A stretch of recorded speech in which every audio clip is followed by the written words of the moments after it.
అందరికి నమస్తే. అయితే ఇప్పుడు మనకు ఫ్రీ అనుకుంటా అన్నీ ఫ్రీలా ఇస్తాం, అది ఇస్తాం అని చెప్పేసి అంటున్నారు కదా. అసలు ఫ్రీ అనేది మొత్తానికి తీసేసేయాలి. ఏ విధమైన ఫ్రీగా ఏది ఇవ్వకూరి పబ్లిక్కి. ఇవ్వాల్సినవి మూడే. మీరు ఏదైనా ఇద్దామని అనుకుంటే, ఫ్రీగా ఏదైనా ఇద్దామని అనుకుంటే ఈ మూడు మాత్రం ఇవ్వరు. ఒకటి ఎడ్యుకేషన్, ఇంకోటి హెల్త్, ఇంకోటి ఎంప్లాయ్మెంట్. ఈ మూడు కల్పిస్తే మీరు ఇవి ఉన్న మొత్తం ఫ్రీలన్నీ తీసేసి ఓన్లీ ఆరోగ్యం, చదువు ప్లస్ ఎంప్లాయ్మెంట్, ఈ మూడు కల్పించి మీరు ఏదైనా ఇస్తున్నారో ఫ్రీ అని అనుకుంటారు కదా, అవన్నీ తీసేయరు, అవసరం లేదు.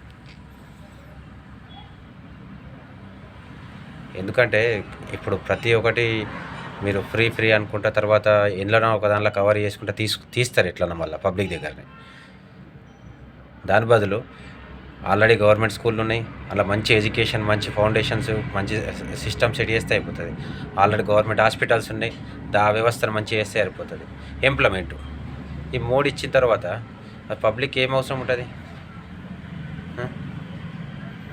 మీరు అన్నీ ఫ్రీ అనుకుంటాం, మళ్ళీ ఆ ఛార్జీలలో ఈ ఛార్జీలలో ఎక్స్ట్రా ట్యాక్స్లలో అందులో మళ్ళీ ఎట్లన్నా మా దగ్గరనే గుంజుతున్నారు. సరేనా? సర్వే జన సుఖినో భవంతు. జై హింద్.